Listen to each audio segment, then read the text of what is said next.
नमस्कार दोस्तों, कांग्रेस के नए मुख्यालय इंदिरा भवन में आज कांग्रेस की मीटिंग हुई और इस मीटिंग में कई रणनीतियां भी बनाई गई हैं। सबसे पहले हम आपको कांग्रेस के मुख्यालय के बाहर का नजारा दिखा देते हैं, जहां पर कांग्रेस के तमाम वरिष्ठ नेता जुटने शुरू हो गए हैं। इसमें सबसे ज्यादा खास बात जो देखी गई वो ये थी कि इंदिरा भवन के बाहर एक नजर बट्टू लटकाया गया था, जिसको लेकर के तमाम लोग सोशल मीडिया पर बातें कर रहे हैं। इसके बाद एक वीडियो सामने आता है जिसमें राहुल गांधी मीटिंग में पहुंचने के लिए इंदिरा भवन में एंट्री करते दिख रहे हैं। हालांकि उससे पहले वो इंदिरा भवन के बाहर खड़े होकर इधर उधर देखते हैं। इसकी तस्वीरें जो है वो भी सामने आई। ना सिर्फ राहुल गांधी बल्कि कांग्रेस के राष्ट्रीय अध्यक्ष मल्लिकार्जुन खड़गे भी इस मीटिंग में शामिल होने, इस मीटिंग का नेतृत्व करने पहुंचे थे। मल्लिकार्जुन खड़गे, कांग्रेस के राष्ट्रीय महासचिव केसी वेणुगोपाल और राहुल गांधी की जो तस्वीरें हैं वो सोशल मीडिया पर लगातार ट्रेंड कर रही हैं। अब दोस्तों आप ये जान लीजिए कि ये मीटिंग इंदिरा भवन में जब बुलाई गई, इस दौरान राहुल गांधी के साथ साथ प्रियंका गांधी भी मौजूद थी और कांग्रेस के तमाम वरिष्ठ नेता भी बैठे देखे गए। मीटिंग के अंदर की तस्वीरें सामने आई। इसके बाद से ही लोग कयास लगा रहे थे कि आखिर मीटिंग से निकलकर क्या सामने आएगा। तो सूत्रों के हवाले से हम जानकारी आपके लिए लेकर आए हैं कि मीटिंग में किन किन मुद्दों पर चर्चा हुई है, किन किन मुद्दों को लेकर के कांग्रेस की तरफ से रणनीतियां बनाई गई हैं। लेकिन उससे पहले आप ये जान लीजिए कि लगातार जब अभी दिल्ली का चुनाव हुआ, उससे पहले महाराष्ट्र का चुनाव हुआ, उससे पहले हरियाणा में चुनाव हुआ और लगातार अपने चुनावों में कांग्रेस का प्रदर्शन अच्छा रहता है, वोट शेयर अच्छा रहता है, लेकिन सीटें कुछ घट जाती हैं।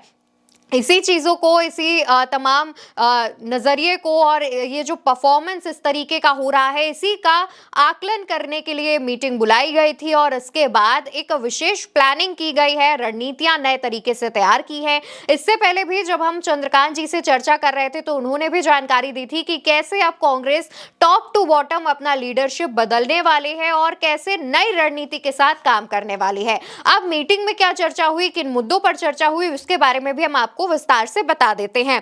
दोस्तों सबसे पहले तो मीटिंग में ये बात कही मल्लिकार्जुन खड़गे, जो कि कांग्रेस के राष्ट्रीय अध्यक्ष हैं, उनकी तरफ से ये कहा गया कि हम ऐसे लोगों को आगे बढ़ाएंगे जो विपरीत माहौल में भी, विपरीत परिस्थितियों में भी कांग्रेस के साथ चट्टान की तरह खड़े हैं, हमारे कदम से कदम मिला रहे हैं, हमारे साथ जुड़े हुए हैं। सबसे पहले हम उन लोगों को आगे बढ़ाएंगे। इसमें कोई युवा चेहरा भी हो सकता है और वो दिन दूर रही जब कांग्रेस में आपको कोई युवा एक बड़े लेवल पर लोगों का नेतृत्व करते हुए दिखाई दे, क्योंकि कांग्रेस अब इसी टॉपिक पर, इसी बात पर काम भी करने जा रही है। इसके बाद दोस्तों जिस तरीके से लोकसभा चुनावों में संविधान बचाओ का एक नारा दिया था राहुल गांधी ने, संविधान बचाओ यात्रा शुरू की गई थी, इस पर भी बात की गई और कहा गया कि संविधान बचाओ अभियान चलाया जाएगा और जैसे लोकसभा चुनावों के दौरान चल रहा था वैसे ही आगे भी संविधान बचाओ अभियान चलेगा। इसके अलावा जय बापू, जय भीम, जय संविधान भी चलता रहेगा। कांग्रेस का ये जो अभियान है, ये जो विशेष अभियान है, ये भी साथ साथ चलता रहेगा और संविधान बचाओ अभियान, जय बापू, जय भीम, जय संविधान के अभियान के तहत, इन दोनों ही अभियानों के तहत पदयात्रा, संवाद, कॉर्नर मीटिंग्स करने के भी दिशा निर्देश दिए गए हैं। कहा गया है कि छोटे से छोटे लेवल से लेकर बड़े से बड़े लेवल तक ये जो मीटिंग्स हैं ये किए जाएं और इनके जो कार्यक्रम हैं वो भी किए जाएं। इसके अलावा दोस्तों एक सबसे बड़ा मुद्दा जो हर चुनावों के बाद लाइमलाइट में आता है लेकिन उस पर कुछ भी किया नहीं जाता है, वो है वोटरों के नाम कटने का या फिर नए वोटर्स के नाम जोड़ने का। इस मुद्दे को लेकर ना सिर्फ कांग्रेस बल्कि तमाम विपक्षी पार्टियां सीरियस हैं, लेकिन इस पर कांग्रेस ने विशेष रणनीति बनाई है। भाजपा पर भी तंज कसे हैं, लेकिन साथ ही साथ कहा है कि भाजपा जो इस तरीके से काम करवाती है कि वोटर्स का नाम कटवा देती है, खासतौर पर वो वोटर्स जो कांग्रेस के वोटर्स होते हैं और जो नए लोगों का नाम जुड़वाती है ताकि भाजपा का वोट बैंक मजबूत हो सके, इसको रोकने के लिए विशेष रणनीति तैयार की गई है। वो रणनीति क्या है, हालांकि इसकी जानकारी पूरी तरीके से निकलकर सामने नहीं आई है, लेकिन मल्लिकार्जुन खड़गे ने इस पर भी विशेष रणनीति बनाने के लिए, काम करने के लिए कहा है और साथ ही साथ महंगाई और बेरोजगारी जिस तरीके से मोदी सरकार के कार्यकाल में बढ़ी है, मोदी के कार्यकाल में बढ़ी है, उस पर रोक लगाने के लिए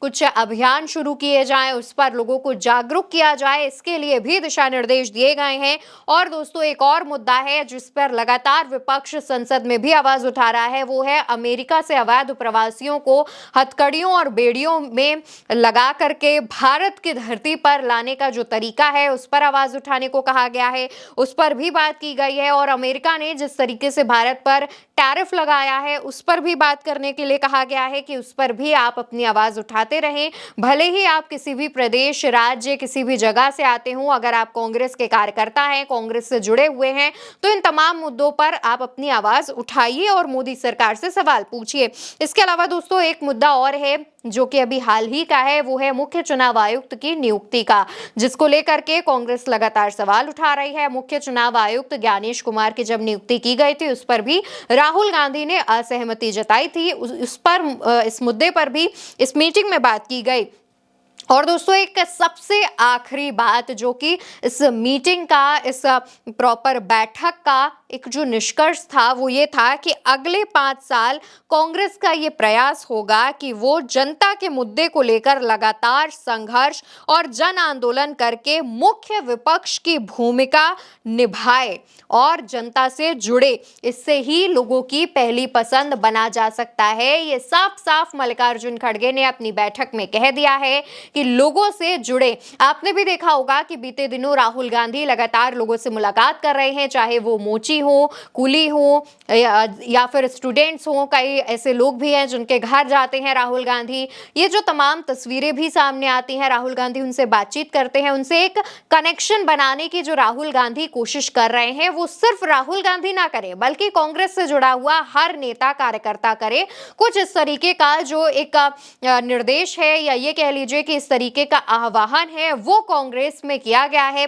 दोस्तों मीटिंग की जो तस्वीरें सामने आई उसमें आप देखेंगे कि कैसे मल्लिकार्जुन खड़गे बीच में बैठे हुए हैं, उनकी एक तरफ केसी वेणुगोपाल, दूसरी तरफ राहुल गांधी बैठे हुए हैं। प्रियंका गांधी भी इस बैठक में मौजूद थी, लेकिन प्रियंका गांधी की जो सीट है वो आपको सबसे पीछे की तरफ दिखेगी। ऐसा इसलिए भी कहा जा रहा है इस वीडियो के सामने आने के बाद सोशल मीडिया पर लोग कह रहे हैं क्योंकि प्रियंका गांधी पहली बार सांसद बनी है, इसलिए अभी वो एक पॉलिटिक्स में भले ही वो काफी समय से एक्टिव रही हो लेकिन सांसद के तौर पर वो पहली बार संसद पहुंची हैं, इसलिए उन्हें पीछे की सीट दी गई है। कांग्रेस चाहती तो उन्हें आगे बैठाती, लेकिन संसद का जो अनुभव है वो प्रियंका गांधी का कम है, इसलिए उन्हें पीछे की तरफ बैठाया गया है। इस पर भी लोग कांग्रेस की तारीफ कर रहे हैं, राहुल गांधी की तारीफ कर रहे हैं कि राहुल गांधी चाहते तो अपनी बहन को अपने बगल में बैठा लेते, लेकिन राहुल गांधी के बगल में कुमारी शैलजा बैठी हुई देखी जा रही हैं और तमाम जो वरिष्ठ नेता हैं उन्हें आगे की तरफ जगह दी गई है